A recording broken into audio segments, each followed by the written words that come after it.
مولانا روم رحمۃ اللہ تعالی یہ وہ خاص بندے ہیں جنہوں نے اللہ وحدہ لا شریک کو راضی کیا اور نبی پاک علیہ الصلوۃ والسلام کے فرمانوں کے مطابق اپنی زندگی بسر کی اور لوگوں کو اصلاح بھی کی تاکہ لوگ بھی اللہ کی طرف راغب ہوں اور اللہ کا قرب حاصل کرنے کی طرف اپنی دوڑ لگائیں، نہ کہ دنیا کی طرف دوڑ لگائیں۔ دنیا ایک مسافر خانہ ہے، کوئی آ رہا ہے کوئی جا رہا ہے، اس طرح نظام قدرت ہے، یہ چل رہا ہے۔ لیکن مولانا روم رحمۃ اللہ تعالی علیہ کا ایک دفعہ شیطان سے ٹاکرا ہوا، ملاقات ہوئی۔ شیطان کو مولانا روم فرماتے ہیں کہ تو ایک لمحے میں اتنے لوگوں کو کیسے لڑائی پہ آمادہ کر لیتا ہے، کیسے جھگڑا لیتا ہے، ان کے آپس میں کیسے فساد بڑھا لیتا ہے۔ تو شیطان نے نا یہ انگلی آگے کی، کہا جی یہ ایک انگلی کا کمال ہے۔ مولانا روم فرماتے ہیں کیسے؟ اب وہ اس نے کیا کیا، وہ ایک حلوائی کی دکان پہ گیا، مولانا روم کھڑے ہیں، تو جو شیرہ ہوتا ہے نا جس کے اندر وہ جلیبی وغیرہ ڈال کے میٹھی بنائی جاتی ہے، شیرہ لے کے دیوار پر لگا دیا۔ شیرہ لے کر دیوار پہ لگا دیا، تو جب دیوار پہ لگایا تو اس وقت کیڑے اور مکھیاں وغیرہ جو ہیں وہ اس کے قریب چلے گئے۔ تو جب قریب گئے اس وقت جو بلی ہے، بلی ان پر چپکی کہ پتہ نہیں کیا چیز ہے۔ جب بلی ان پر چپکی تو وزیر کا نوکر جو ہے وہ بازار سے گزر رہا تھا، اس کے پاس کتا تھا۔ یہ بڑے سبق آموز واقعات ہوتے ہیں، تو ان سے سبق حاصل کرنا چاہیے۔ تو اس وقت جب وہ کتا لے کر گزر رہا تھا تو کتے کی نظر بلی پر پڑی، تو اس نے بلی پر جھپکنا شروع کیا اور بلی پر چھلانگ لگا کے گیا۔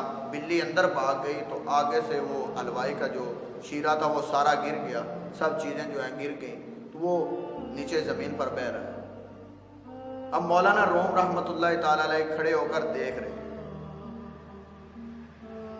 اتنے میں جو حلوائی تھا اس نے وہ چمچہ جو تھا اس کے ساتھ اس کتے کو مارا، تو وزیر کا جو نوکر تھا اس نے حلوائی کو مارنا شروع کر دیا۔ اب لڑائی بڑھتی گئی، وزیر نے جا کر سپاہیوں کو بلایا، وزیر نے اپنے سپاہیوں کو بھیجا نوکر کے ساتھ۔ تو جب وہ سپاہی آئے انہوں نے لڑائی شروع کر دی، دکانوں والوں نے دیکھا تو دکانوں والے باہر آ گئے، انہوں نے ان کو مارا۔ اسی طرح لڑائی بڑھتی بڑھتی بڑھتی پورے شہر میں پھیل گئی۔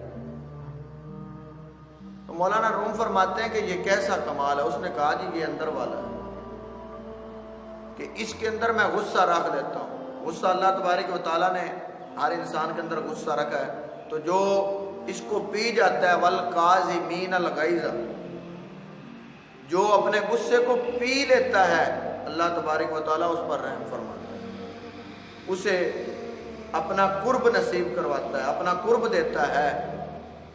تو مولانا روم فرماتے ہیں کہ یہ کیسے ہے؟ اس نے کہا جی کہ یہ آپ کی آنکھوں کے سامنے ہے۔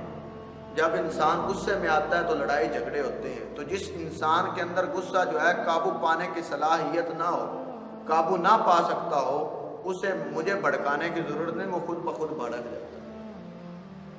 حسد کی آگ میں، بغض میں آج کل ہم جلے ہوئے، لیکن حسد نہیں چاہیے بلکہ محبت چاہیے۔ اس محبت کو اپنا لیں، یہ رشتے تبھی قائم رہتے ہیں۔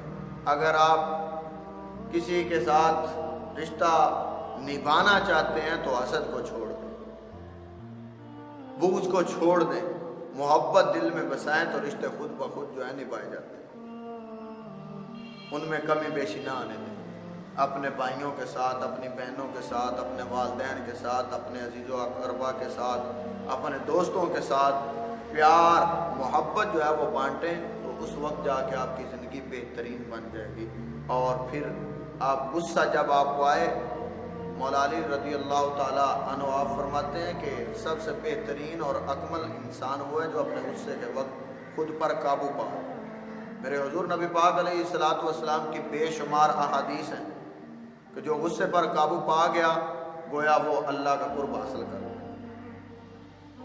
اللہ ہمیں اپنے پیارے حبیب کا صدقہ محبت کی توفیق عطا فرمائے، حسد سے محفوظ فرمائے۔